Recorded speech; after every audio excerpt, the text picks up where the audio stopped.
Hi, everybody. Welcome to English Digest. I'm Tom. Hi, I'm Stephanie. We're going to continue talking about the hidden trap of survivorship bias. We started talking about it last time. And just to summarize, survivorship bias means you only look at things that have survived while forgetting about things that did not survive.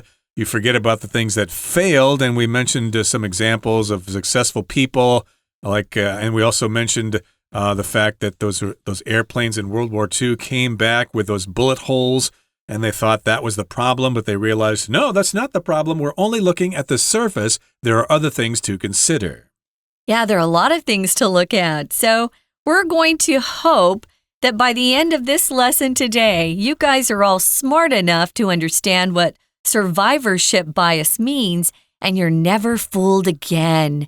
You're never led into that little sneaky thinking trap that gets you to only consider the successful cases or look at the correlation between two things and not all of the other factors that are involved.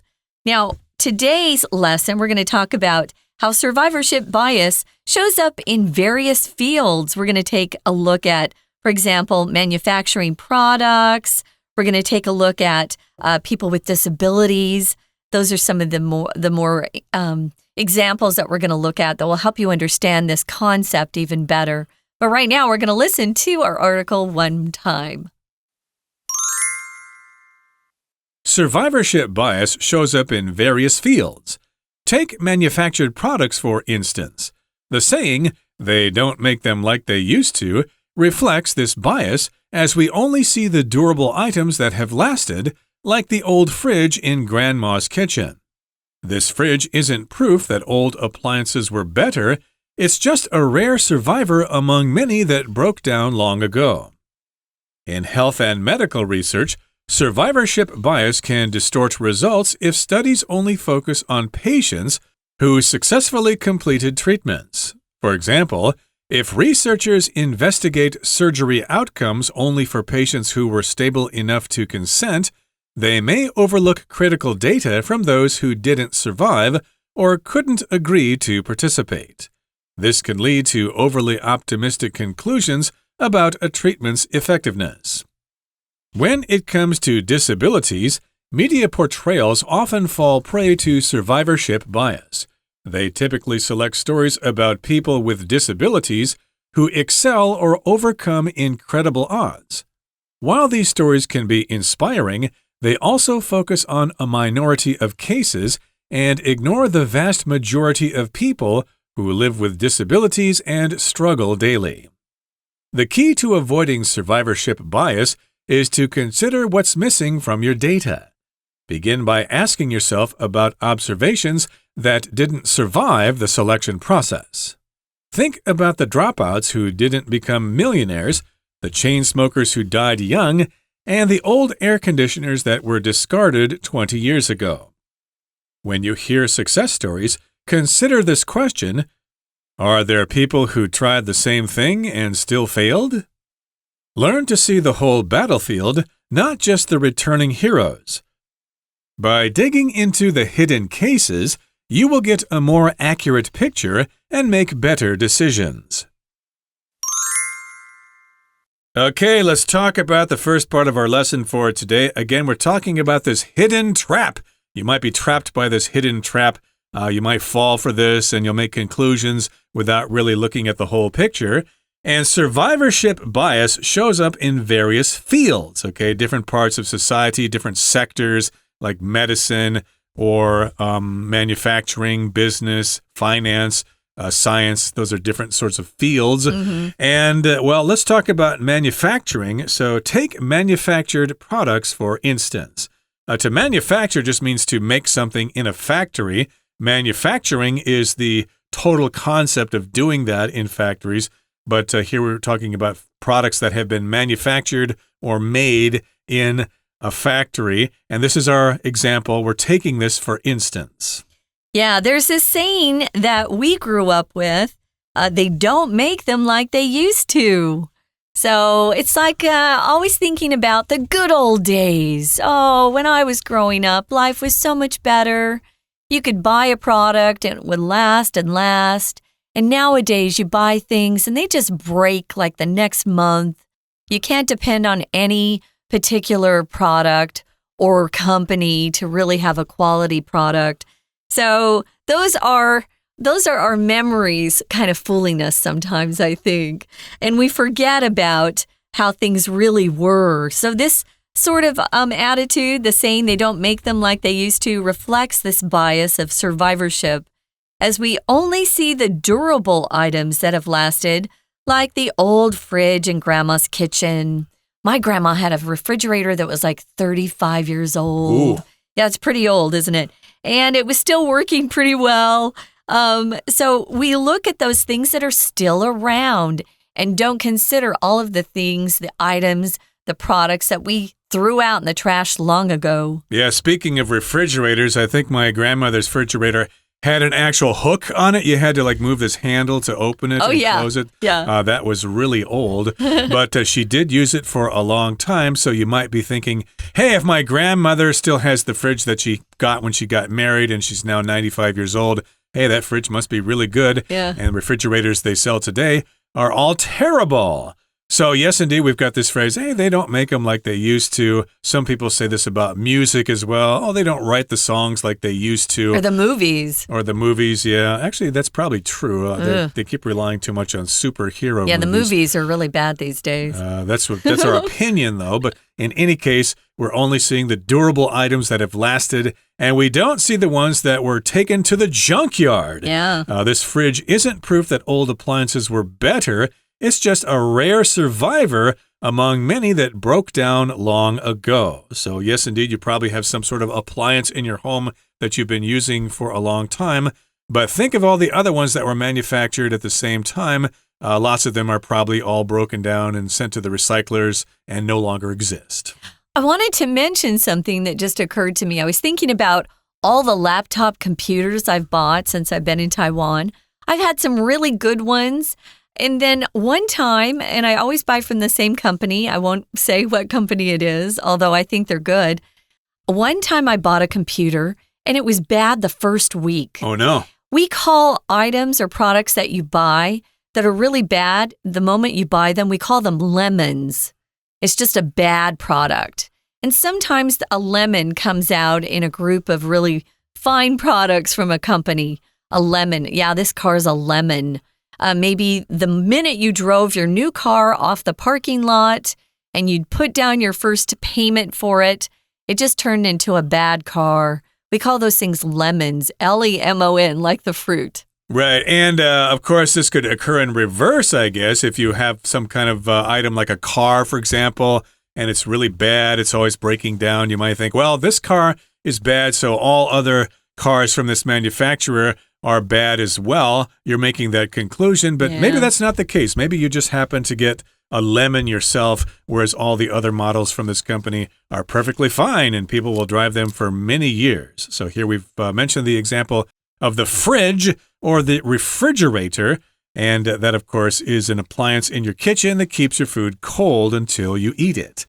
Now let's move on to another field here. We've got health and medical research, which is for people who get sick. We've got doctors, nurses, researchers, lab technicians. They all work in the health and medical field.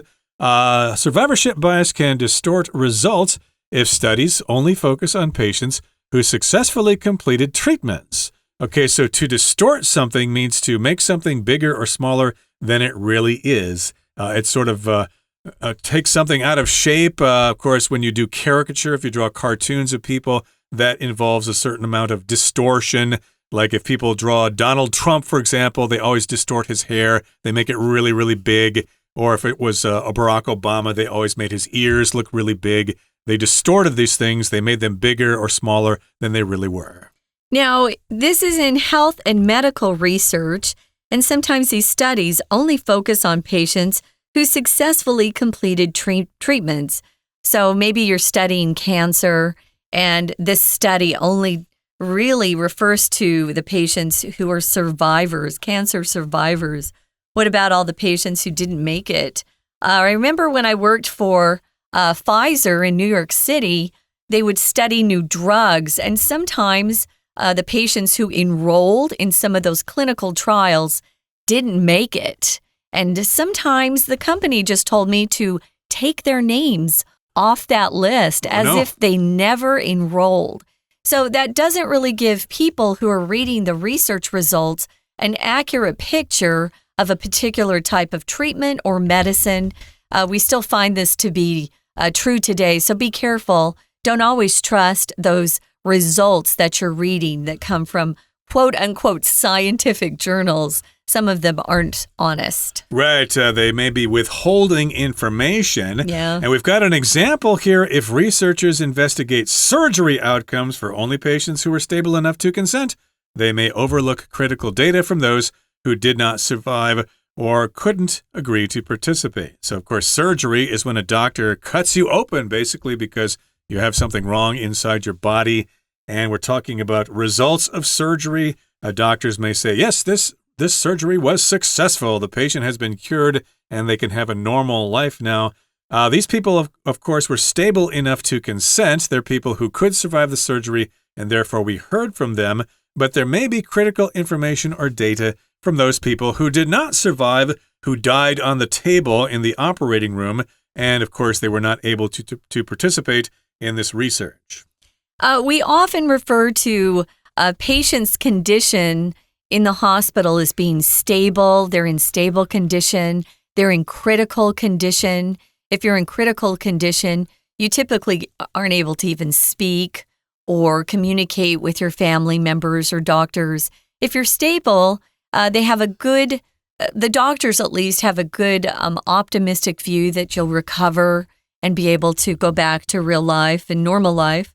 But yeah, if you can't get someone's consent, it means they're not able to talk to the patient and say, hey, do you agree to be in this study with us? Mm-hmm. If they can't speak, if maybe they're unconscious, if they're not conscious, they can't, respond to you. So if they're not stable enough to say, yes, I agree to be in this study, they're not even included. So only the really successful outcomes are able to be included in these research projects. So be careful of that. Maybe you have a surgeon who says, I've never lost a patient in any of my surgeries, but he's not including some of the patients that didn't make it. Right. So be careful with that. We have to have all the data for the picture to be clear and for you to have an honest portrayal of what's going on. Or maybe the surgeon realized that the patient was going to die, so he quickly turned it over to another surgeon so that he wouldn't have to say, this person died while I was operating on them. It's this doctor who killed the patient. That's happened before, too. That could happen indeed. Yeah. Or they could blame the nurse or whatever. Oh, yeah. And, of course, that means you're overly optimistic about the effectiveness of a certain treatment, so watch out for that. Don't get trapped by that situation. Now, let's talk about disabilities in just a couple of seconds, but right now we're going to take a break and listen to our Chinese teacher. 听众朋友大家好，我们昨天带大家看这个 survivorship bias， 这个所谓的幸存者偏差就是一种认知的错误，就是我们对事情不正确的解读。好，当然是有原因的啦，而且重点是呢，如果我们真的不知道自己有这个幸存者偏差的话，其实可以特别来注意一下。我们今天带大家看一下，在好几个领域当中，可能大家都会看到所谓的 survivorship bias。比如说在文章的第一段就先举出来了这个所谓的 various field， 这个就是我们这整个文章当中最重要的我们要带大家看的几个领域。哪几个领域呢？第一段的第二句可以先把它圈圈一 take 什么什么什么 for instance， take 什么什么 for example， 这里特别注意一下哦，它是一个句子拿什么来做例子吧，我们感觉好像要直接看一下后面是什么例子，可是 take 什么什么 for instance 要打句号。好，第一个领域 manufactured products， 比如说制造的产品。那第二个领域在哪里呢？在第二段第一句的地方 health and medical research， 像医疗健康的这些研究当中。还有第三个领域在哪里呢？在第三段的第一句 disabilities， 有关于残疾这方面。好，所以我们回过头来看第一段，如果在这个所谓的制造产品这个方面为例呢，我们现在就会说以前的那个电冰箱好像怎么用都不会坏掉这个东西都很耐用之类的。当然在这边呢，我们还是看到限定用法关系子句，比如说在第一段第3句的地方，先行词是 the durable items， 那些耐用的东西，后面 that 到逗点 that have lasted 是限定它，那些一直持续到现在还在用的耐用的产品。第4句很重要，先打个星号，因为我们在这里看到的 proof 后面 that 并不是关带。看一下这一句 This fridge isn't proof， 这个冰箱并不是一个证明哦，证明什么东西啊？什么样的证据啊？ That 在这里是没有意义的连接词，它是一个等号的概念。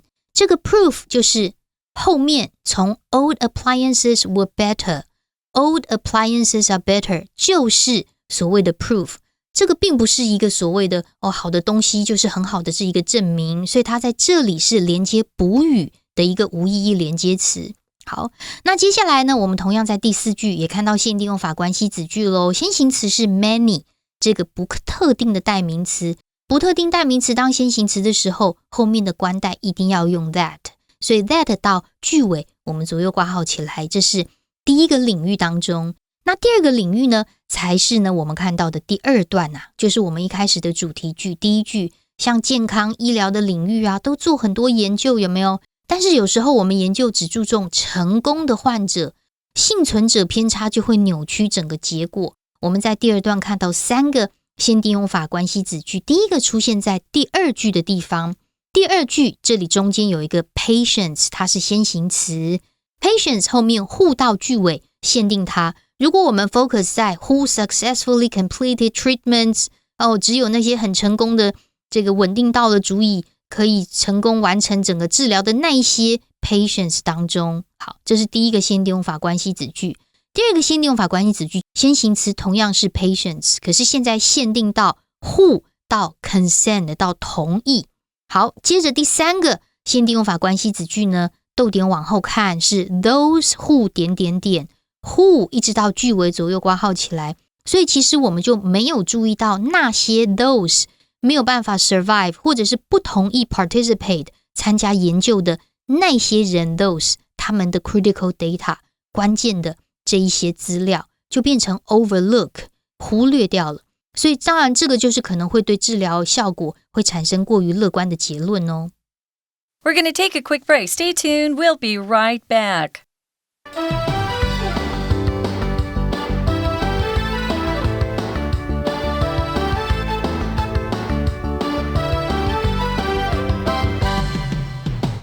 Welcome back, everybody. Let's continue with our lesson. We're going to continue talking about survivorship bias. Now, here in the next paragraph, it says, when it comes to disabilities, if we're going to talk about disabilities, media portrayals often fall prey to survivorship bias. Now, first of all, disabilities refers to when people have a little problem with their body. They may not be able to walk. They have to be in a wheelchair. They may be deaf. They may be blind or whatever. They probably have some condition that makes them not like the average person. And, of course, in the media, on TV or radio or on the internet or whatever, they're going to portray these people in a certain way. A portrayal, here is the noun form of to portray, which means to present a picture of something. And, of course, the portrayals could be accurate, or they could be inaccurate, they could be lying, or they could be telling the truth. Yeah. We also use portrayals to talk about people who are actors on stage or in movies. Oh, his portrayal of Lincoln was so accurate. I felt like I was watching Abraham Lincoln up there on the big screen. Or maybe you're an actor in theater, your portrayal or interpretation of a role. We'll use it that way too. So how the media paints a picture of something, often their portrayals often fall prey to survivorship bias. So sometimes, they want to tell stories about people with disabilities who have had miraculous recoveries and overcome great obstacles and are successful. I understand that. All of us like to see those. It makes us feel good about life. But they often don't tell the stories of the people who didn't have the miraculous recovery because they probably think it's a downer. And it is. It's kind of depressing to see those sorts of stories on the news, especially when the whole purpose of that particular news program is to build up optimism in some sort of new treatment, for example. I know they're using chips in brains these days to help people who are paralyzed to walk again. I saw another victim who was blind, and he had a chip in his brain, and it helped him see again. So these things are going on. Well, they're not going to tell you about the people, I don't think, who they placed the chip in someone's brain and they died immediately. Those aren't the stories that make the media. So don't be careful when you watch these. It's, again, survivorship bias. If you fall prey to something, it means you were fooled into believing something that wasn't true. You can fall victim to somebody who's trying to hurt you. Maybe you're out on the street alone at night and you fall victim to a robber who comes up and grabs your purse and runs off, or grabs your wallet. You can fall prey to just means you become a victim of something that is trying to hurt you. Well, you've seen those portrayals on TV of handicapped people who are actually successful, so you will fall prey to survivorship bias. You'll probably forget about all the other disabled people who had difficult lives and who died quite young. And they typically or usually select stories about people with disabilities who excel or overcome incredible odds. Now, that makes sense, of course. Newspapers and TV shows or whatever websites want to sell content. They want people to feel good, so they usually select a story about someone who actually was successful despite their disability. They excel, which means they are excellent at something. They actually rise above a certain situation. They are successful, and they overcome these incredible odds. If you overcome something, that means you accept a challenge that is difficult, and then you defeat that challenge. You are successful with that challenge. You overcome difficulties. In this particular case, maybe you don't have the ability to walk or something, and with training and care from doctors, eventually, I can walk again. You have overcome those incredible odds. Odds are just basically chances that you're going to succeed. And when you're betting, of course, you have different kinds of odds, like this horse has a 1 to 20 chance of winning. Those are odds. And if something's incredible, that means it's very difficult to believe. It's just so great or so fantastic, you just can't believe it. Yeah. I wanted to talk about overcome here. It's used in two very interesting and very contrasting ways. We often use it, as Tom said, to talk about being successful with a problem, dealing with a problem. You overcome it, and you can successfully move on. But we also talk about being overcome by things like grief or pain or stress, where you're overcome by a feeling or some sort of event, and it's so strong that it has a strong effect on you, and you can't even think clearly. Maybe you've been overcome by fear while you're taking a test and you can't remember all the things you studied. You can also be overcome by something like smoke. Maybe there's a fire in your building. If you're overcome by smoke, it means it makes you very ill, and you might even die if you're breathing it in. So we use it in a very positive way, and also a very kind of a more negative way, to be overcome by a feeling. If you're overcome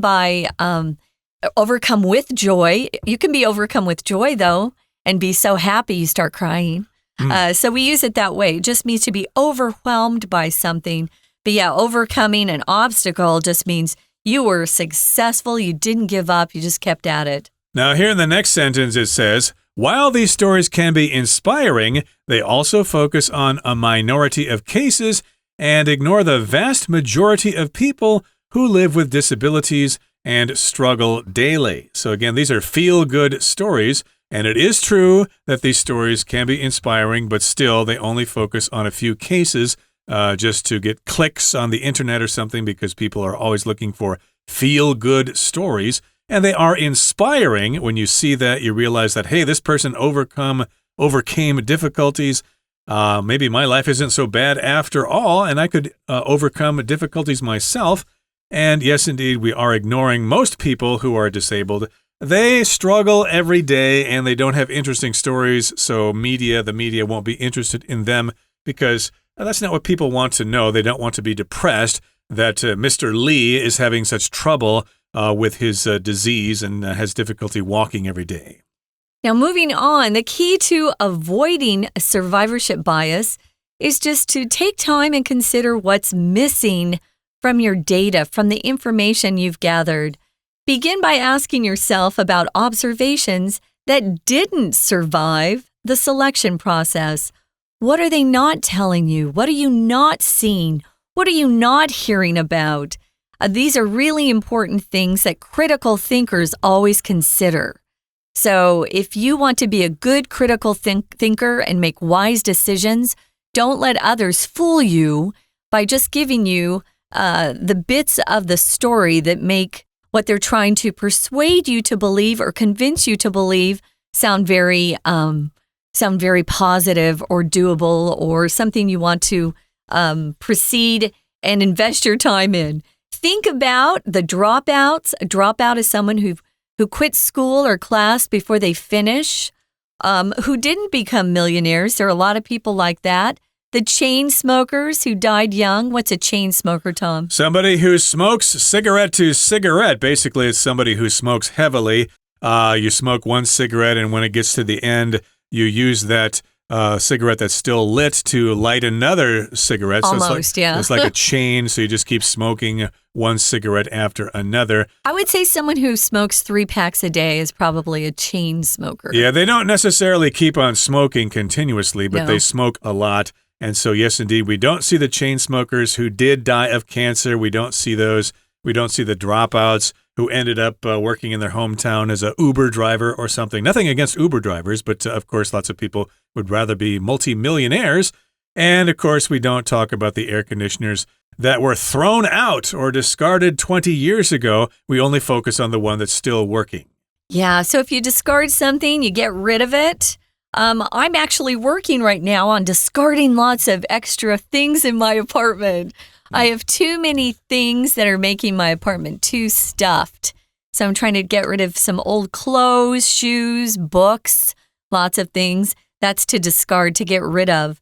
When you hear success stories, consider this question. Are there people who tried the same thing and still failed? Yeah, look at the opposite portrait that they're trying to paint or portray. Are there people who tried the same thing and still failed? Tell me about them. Learn to see the whole battlefield, not just the returning heroes. Yeah, you don't want to just look at the people who came back from battle. There are a lot of soldiers that died on those fields. Right. For every Audie Murphy, there's going to be maybe 5,000 or 10,000 guys that did not survive the war. No one knows who Audie Murphy is. Yeah, I was going to say that's the only is a World War II hero from the United States. He was an actor, a famous actor. Yeah, he became quite successful after serving in the war. But of course, we're not talking about all the other soldiers who died on the beaches of Normandy. Yeah.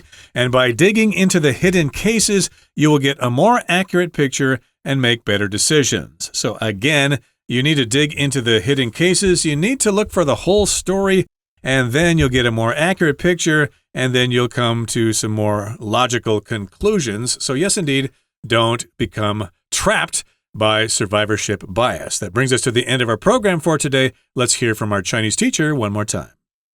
而接下来我们就谈到第3个disabilities， 来到第3段。在这个残疾方面呢，有时候媒体的描绘就会落入这种幸存者偏差的一个 bias， 这个偏差里面。怎么说呢？因为虽然他们可以通常选择那些就是虽然他有残疾啊，但是还是取得卓越成就啊，克服重重困难这些故事，但是这只是少数的案例。大多数的残疾人士每天呢都是非常挣扎非常辛苦的在过生活。好。那第3段呢有2个限定用法关系子句。那第一个限定用法关系子句呢，我们看到的是在第2句的地方 ，people with disabilities， 这是先行词。那关带 who 一直到句尾的地方，我们可以左右括号起来。第2个限定用法关系子句就在第3句。第3句后面一点的地方也是一样 ，people 谁呢 ？who 到句尾，那一些其实每天都很辛苦的大多数的。people， 那他们都是有残疾的一些人士。不过这一段呢，还要特别注意的是第3句的第1个字哦。while 在这里啊，根据上下文推断，它就不是时间，而是 although 虽然的意思。虽然这些故事很激励人心啊 inspiring， 其实他们只是 focus 在一个 minority 比较少数的 case 上。好，那接着最后面我们就要假设我们今天自己真的有一些 survivorship bias 怎么办呢？好，我们要怎么避免？很重要，这一段的内容就很重要咯。第一句关键 the key to avoiding， 我们如果真的要避免所谓的偏差的话，我们要考虑看看到底我们手上的人事物，我们的资料到底少了什么东西。所以有几个步骤哦。第二句就是第一个步骤 begin by asking yourself， 你先问问看自己，那一些没有从选择过程当中幸存下来的，也就是说你的观察人事物如果没有被你选中的话，你要先问问看有没有这种状况。第二句有限定用法关系子句，先行词是 observations， 关带 that 后面到句尾可以左右括号起来。